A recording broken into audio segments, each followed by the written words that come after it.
투미TV 시청자 여러분 반갑습니다. 당신의 부동산 주치 김재경 소장입니다. 오늘은 어렵고 복잡한 세금 이야기를 한번 풀어볼까 하는데요. 제 옆에 누구보다도 쉽게 설명해 주실 세무사님 함께하고 있습니다. 안녕하세요. 안녕하세요. 세무법인 메가넷 파트너 세무사 김성범 세무사라고 합니다. 반갑습니다. 네, 반갑습니다. 세무사님께서는 일전에도 한번 저희 투미TV에 나와주셔서 설명을 해주신 적이 있는데요. 오늘 준비하신 이슈는 바로 어떤 건가요? 오늘은 조합원 입주권 취득세에 대해서 설명드리고자 합니다. 네, 조합원 입주권 취득에 관련해서는 정말 중요한 쟁점이 하나 있는데요. 이 쟁점을 이해하는 것부터가 쉽지는 않습니다. 그래서 제가 빠르게 한번 먼저 기본적인 정의 한번 내려보도록 하겠습니다. 우리가 일반적으로 소득세법에서 입주권이라고 하면 관리처분 인가 이후로 취득한 것을 입주권이라고 부르게 됩니다. 그 전에 취득했었으면 주택, 준공 이후로 취득했어도 주택인데 관리처분 인가일로부터 준공 사이를 바로 입주권이라고 부르고 있습니다. 이 입주권에 대한 대표적인 케이스 중 하나가 바로 대체주택 특례조항이라고 부르는 소득세법 시행령 156조의 2의 사항 규정인데요. 여기서 우리가 입주권을 취득했을 때 대체주택이 성립한다라는 말들을 하는데 이 말의 함축적인 의미는 관리처분 인가 이후에 취득을 해야 된다라는 말이기도 합니다. 해당 입주권 같은 경우는 일반적인 주택과는 계산 방식이 다릅니다. 대표적으로 조정 대상 지역 내 다주택자 같은 경우는 해당 양도세 중과세율이 적용되게 되는데 재밌는 거는 입주권 자체를 처분할 때는 해당 중과세율이 적용되지 않는다라는 사실 알아보시면 좋을 것 같고요. 입주권이랑 또 헷갈려 하시는 부분 중 하나가 바로 분양권에 대한 세금은 또 다릅니다. 분양권은 청약 통장을 써서 받았을 때의 권리를 분양권이라고 얘기를 하는데 해당 분양권은 소득세법에서 별도로 규정하고 있기 때문에 분양권을 처분할 때는 아직도 개정 전까지는 1년 미만은 70%, 1년 이상은 60%의 단일세율이 적용된다라는 점이 차이점에 있습니다. 이렇게 기본적으로 소득세법에서 말하는 입주권에 대한 정의를 설명해 드렸는데요. 소득세법이라고 말씀드린 이유는 지방세법에서의 입주권의 정의는 또 다르기 때문입니다. 현행 취득세율표를 보게 되면 1주택자의 경우는 1.1에서부터 3.5%의 일반 취득세율을, 조정대상 지역 내 2주택자라고 하면 8.4에서 9.0, 3주택자라고 하면 12.4에서 13.4%의 중과세율이 적용되게 되는데요. 주택 외 같은 경우는 4.6%가 적용이 됩니다. 그렇다 보니까 보유세도 그렇고 취득세도 그렇고 멸실된 입주권을 주목해라 라는 말들을 종종 해왔습니다. 대표적으로 멸실이 되게 되면 주택이 없기 때문에 당장 종합부동산세 계산 대상에서 벗어나게 되고요. 취득세 같은 경우도 주택이 있을 때는 내가 다주택자면 12.4%의 중과가 붙을 수도 있는 것을 멸실된 이후로는 4.6% 취득세가 적용되기 때문인 것이죠. 기본적으로 해당 사항까지는 투미TV 시청자분들께서는 분명 이해하고 있으실 거라고 믿고 있습니다. 그런데 2020년도 7.10 부동산 대책에서 취득세 중과가 발표가 되었었고 실제로 2020년도 8월 12일자 지방세법이 개정된 안을 보게 됐을 때 한 가지가 더 추가되게 되었는데요. 앞으로 취득세 계산을 할 때는 조합원 입주권 역시도 주택수에 포함이 되게 된다라고 바뀌게 되었습니다. 하지만 소급 적용할 수 없기 때문에 해당 조문이 신설된 2020년도 8월 12일 이후로 최초 신규 취득한 입주권부터 적용된다 라고 볼 수가 있는 것입니다. 그렇다 보니 2020년도 8월 12일 이후로 취득한 사람 같은 경우는 다주택자 취득세 중과를 적용함에 있어서 보유한 오피스텔이나 분양권과 입주권 역시 주택수에 산입이 된다는 것을 기억하실 필요가 있는데요. 즉 1주택자가 1입주권을 보유하고 있었을 때 두 번째 주택을 신규 취득하려고 했을 때는 3주택자 취득세율이 적용되게 되는 것입니다. 네, 이렇게 입주권에 대한 기본적인 사항들을 쭉 설명해 드리긴 했는데 세무사님 어떻게 맞게 설명하긴 했나요? 정말 험난한 내용이셨는데요. 아무래도 워낙 전문직이시다 보니까 우리 시청자분들이 이해하시기 편하게 깔끔하게 잘 정리해 주셨고 이제 좀 더 나아가서 도대체 입주권이란 무엇인지에 대해서도 오늘 알아볼 필요가 있다고 생각됩니다. 그러면 시청자 여러분들은 일단 기본적으로는 이렇게까지는 이해가 되실 겁니다. 기본적으로 2020년도 8월 12일 법 신설 전에 취득한 사람 같은 경우는 그 전에 입주권을 취득했다 하더라도 주택수에는 배제, 법 신설 이후에 취득한 사람 같은 경우는 입주권 역시 주택수에 들어간다라고 설명해 드렸죠. 그렇다 보니까 지금 1번 케이스와 같이 법 시행 전에 조합원 입주권을 취득한 경우는 추후 비주택을 취득할 때는 무주택자로 취급해서 1주택자 취득세율이 적용되게 되는데요. 문제는 두 번째 케이스가 쟁점이 되게 됩니다. 2020년도 8월 10일 이전에 취득한 경우에는 주택수에 들어가지 않는다까지는 이해를 하면 될 텐데, 문제는 2020년도 8월 10일 이전에 조합원 물건을 샀는데 관리처분 인가는 2020년도 8월 10일 이후에 난 경우에는 이 경우에는 입주권이 된 시점은 8월 10일 이후니까 이때 내가 제3의 주택을 취득할 때 해당 종전 취득했었던 해당 주택이 주택수에 들어가는지 안 들어가는지가 쟁점이 되게 됩니다. 이 부분 관련해서 우리 세무사님과 함께 풀어가 보도록 하겠습니다. 재개발 사업과 재건축 사업을 기준으로 입주권이 무엇인지에 대해서 설명드릴 건데요. 첫 번째, 분명 2020년 8월 10일 전에 입주권 취득하면 주택수에서 빠진다라고 했는데 저한테 이제 연락 오신 분들이 있어요. 뭐냐면 이상합니다. 지금 구청에서 내가 가지고 있는 입주권은 주택수에 포함된다라고 하는데요. 그 이유가 뭐냐면 이제 국세만 보셔서 그래요. 양도소득세에서는 뭐 과거의 집행 기준이든 현재 소득세법 제88조든 조합원 입주권이 뭐냐라고 했을 때 관리처분 계획 인가일이다라고 명확히 말하고 있지만 우리 지방세법에서는 관리처분 계획 인가일이 아니라 언제 멸실일 기준으로 판정하겠다라고 되어 있는데요.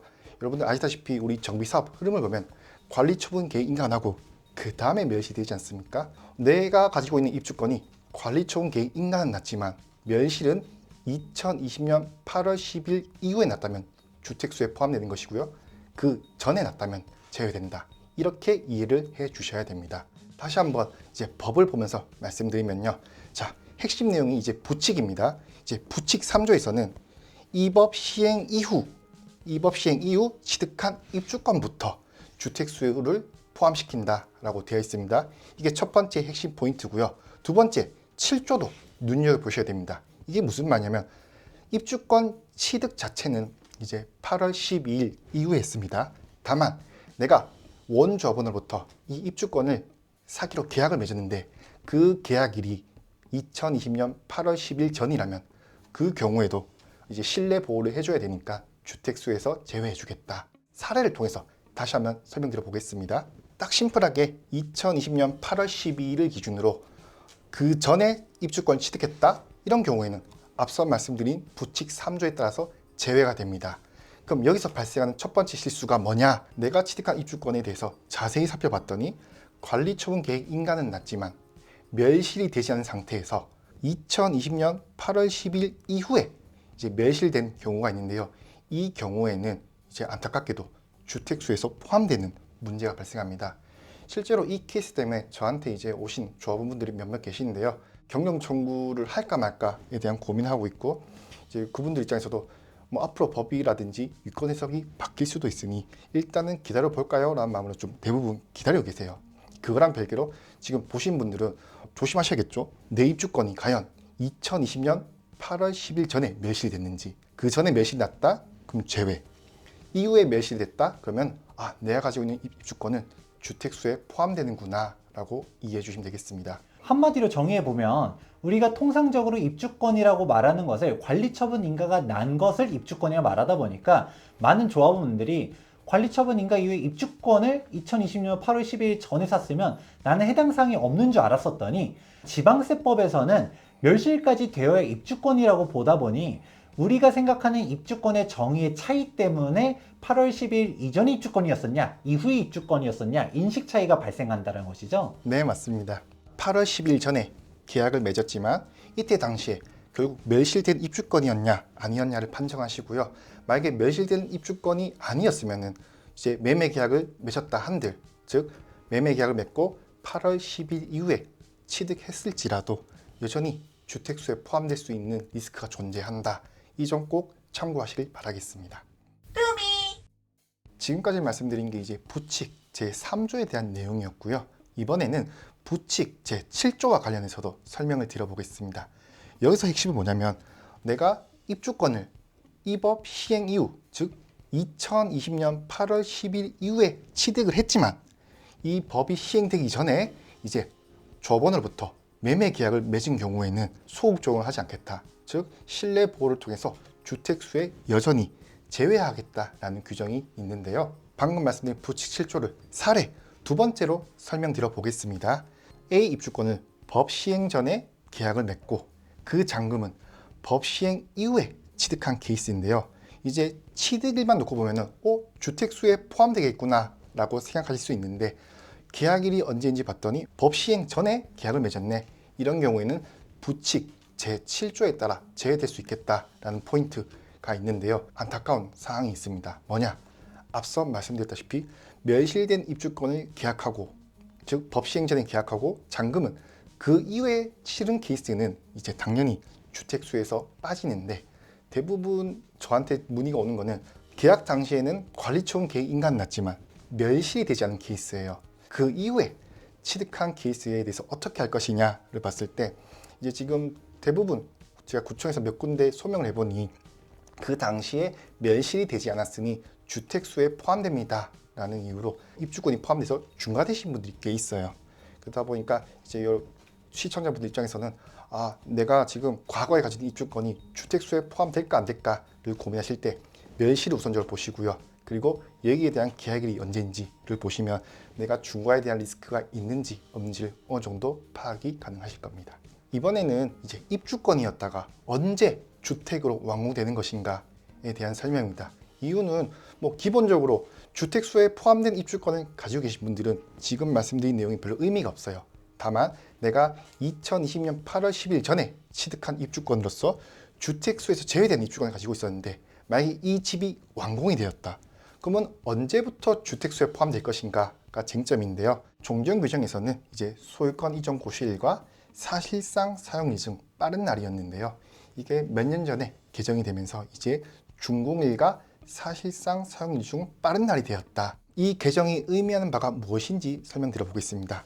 그림에서 보시다시피 과거에는 소유권 이전 고시일과 입주일 중 빠른 날이다 보니까 적어도 주택을 보는 시점이 여기서부터였는데요. 이제 개정이 되면서 어떻게 준공일과 입주일, 사실상 사용일 중 빠른 날이다 보니까 좀 더 주택을 보는 시점이 당겨졌다라고 보시면 됩니다. 개정이 된 이유는 과거에는 원조합원으로부터 혹은 승계조합으로부터 주택을 살 때 주택 취득세율이 아무래도 1%에서 3% 낮지 않습니까? 그 낮은 세율을 누리기 위해서 이게 바뀐 거였는데, 다주택자에 대한 취득세 중과 세율이 도입되면서 오히려 어떤 분들은 손해가 발생하는 구조가 생겼다로 이해해 주시면 되겠습니다. 그리고 오늘 주제와 곁들여서 설명드리면, 결국 주택수에서 제외되는 입주권을 가지고 있었는데 이 입주권이 주택으로 변경되면서 주택수에서 산정된 시기가 이제 과거 지방세법이 개정되면서 좀 더 앞당겨졌다. 이렇게 이해해 주시면 되겠습니다. 네, 지금까지 세무사님께서 정말 중요한 말씀 해주셨습니다. 여러분들이 부동산을 신규로 취득하려 했었을 때 내가 취득세를 얼마를 부담해야 되는지는 정말 중요한 포인트입니다. 내가 일반 취득세율인 줄 알고 있었다가 8.4%나 12.4%의 취득세 중과를 맞으면 안 되지 않습니까? 그렇기 때문에 주택수 산정을 해야 되는데, 내가 보유한 입주권이 취득세 주택수 산정이 있어서 산입이 되는지 안 되는지는 2020년 8월 10일 이전에 취득한 멸실된 입주권이면 안 들어가는데, 이후에 멸실된 입주권을 취득했다라고 하면 들어간다. 여기서 중요한 포인트는 단순히 입주권 취득은 종전에 했다 하더라도 지방세법에서 말하는 입주권의 정의는 멸실된 입주권이다 보니까 주택에 대한 멸실 자체는 2020년도 8월 10일 이후라고 하면 주택수에는 또 산입이 된다라는 말씀 해주셨습니다. 지금까지 쭉 설명한 거는 대표적으로 도시 및 주거환경 정비법으로 대표되는 재개발 재건축 입주권이라고 볼 수 있는데, 우리가 이런 권리사항들이 정비사업만 있지는 않잖아요. 다른 사업들도 있긴 한데 이 다른 사업들도 똑같이 적용이 되는 건가요? 방금 말씀드린 내용도 아주 중요한 내용 중 하나입니다. 간단하게 말씀드려 본다면, 우리 소득세법에서는 제88조에서 입주권의 정의가 규정되어 있고 그 사업에 대한 범위도 나오는데요. 소득세는 현재 재개발 재건축뿐만 아니라 대표적으로 가로주택 정비 사업, 자율주택 정비 사업에 따른 입주권도 주택수에 포함되고 있는데, 우리 취득세는 좀 달리 보고 있습니다. 어떻게 달리 보고 있냐면, 지방세법 13조의 3 제2호에서 규정하기를 우리가 봤을 때 주택수에 포함되는 입주권은 재개발 사업, 재건축 사업, 그다음에 소규모 재건축 사업으로 한정되어 있고요. 저도 처음에 이걸 봤을 때 이게 맞나? 일단 법만 놓고 봤을 땐 틀린 게 아니었으니까 그래서 뭔가 검증할 만한 요소가 없을까라는 생각했었는데 행정안전부 유권 해석을 통해서도 내용을 파악할 수 있습니다. 자, 그러면은 유권 해석에서는 조합원 입주권의 범위에 법을 봤을 때는 앞서 보시면 1번에 주거환경 개선 산업, 2번에 가로주택 정비 사업 등이 있는데 이것이 포함됩니까? 라는 문의가 실제로 있었습니다. 그럼 답변을 보시면 지방세법 제13조의 3, 제2호와 관련해서는 도정법에 따른 재건축 사업 또는 재개발 사업이거나 혹은 빈집 및 소규모 주택 정비에 관한 특례법에 따라 소규모 재건축 사업에 조합원 입주권은 조합원 입주권에 하나여 이제 주택수에 포함되도록 보고 있고요. 여러분들이 궁금해하시는 자율주택 정비 사업, 가로주택 정비 사업은 취득세, 주택세에서는 제외된다로 봐주시면 됩니다. 우리가 일반적으로 재개발과 재건축 같은 경우는 정보가 많긴 한데 소규모 정비 사업들 같은 경우는 정보가 별로 없습니다. 가로주택 정비 사업 같은 경우는 양도세 기준에서 이제 포함이 됐다라는 것까지는 알긴 했는데 취득세는 어떻게 적용되나요? 관련해서는 취득세, 주택수에서는 산입이 안 된다라는 말씀 정확한 자료와 함께 설명해 주셨습니다. 그럼 여기서 한 발짝 더 나가게 되면 종종 지역주택조합도 물어보시는 분들이 있는데 지역주택조합은 뭔가 조합자가 붙긴 하지만 재개발, 재건축 조합과는 다르잖아요. 이런 지주택은 또 어떻게 세금적으로 해석하나요? 지주택에 따른 입주권이 주택수에 포함되냐, 즉 양도소득세가 됐든 혹은 취득세가 됐든 이 핵심인데요. 우리 양도소득세에서는 조합원 입주권은 아니지만 분양권에는 해당한다. 국세청 답변이 있습니다. 결국 주택수에 포함되네. 그럼 이걸 통해서 나의 1세대 1주택 비과세에 영향을 미치겠구나 라고 이해해 주시면 되고요. 두 번째, 그럼 우리 취득세에서는 어떻게 바라볼까요? 라고 하시면 여기는 재밌는 게 입주권에도 포함되지 않지만 분양권에도 포함되지 않습니다. 즉 결국 주택수에서 제외되다 보니까 새로운 주택을 취득한다? 그럼 거기서 일반 주택도 있고 지주택 입주권이 있으면 그 지주택 입주권 제외하고 이제 중과세율 여부를 판정하시면 됩니다. 자료를 통해서 다시 설명드려 보면은 일단 취득세의 경우에는 앞서 보여드렸던 자료 맨 하단에 보시면 주택법에 따른 지역주택조합원으로서 입주권 등은 주택수에 포함되지 않음이라는 내용 확인하실 수 있고요.